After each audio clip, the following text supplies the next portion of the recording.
તો આ તરફ ગોધરામાં વક્ફ બિલના સંશોધન અને કાયદાને લઈને વિરોધ નોંધાવવામાં આવ્યો છે। All India Muslim Personal Law Board વક્ફ બિલ સંશોધન કાયદાને લઈને રમઝાનના અંતિમ શુક્રવારની નમાઝમાં કાળી પટ્ટી બાંધી અને વિરોધ કરવામાં આવ્યો હતો। વિરોધ દર્શાવવા માટે અપીલ પણ કરવામાં આવી।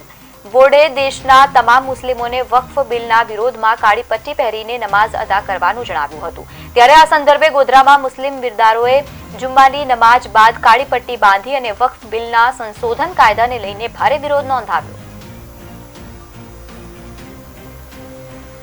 All India Muslim Personal Law Board દ્વારા પ્રસ્તાવિત વકફ બિલના વિરુદ્ધમાં રમજાન મહિનાના આખરી જુમ્માના દિવસે ભારતભરના મુસ્લિમો વકફ બિલનો વિરોધ દર્શાવવા માટે પોતાના હાથ ઉપર કાળી પટ્ટી બાંધશે તેવો આહ્વાન કરવાના હુકમ ઉપર આજરોજ ગોધરાના તમામ મુસ્લિમોએ પોતાના જમણા હાથે કાળી પટ્ટી બાંધી પ્રસ્તાવિત વકફ બિલનો વિરોધ કર્યો છે।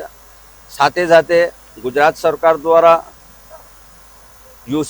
સમાન સિવિલ કોડ યુસીસી લાવવા માટે જે કમિટીની રચના કરવામાં આવી છે તે કમિટીએ માંગેલ સજેશનો પણ શરીયત કાનૂન તથા કુરાનના વિરુદ્ધના હોય, જેથી યુસીસી કાનૂનનો પણ ગોધરાના મુસ્લિમો વિરુદ્ધ ઓલ ઇન્ડિયા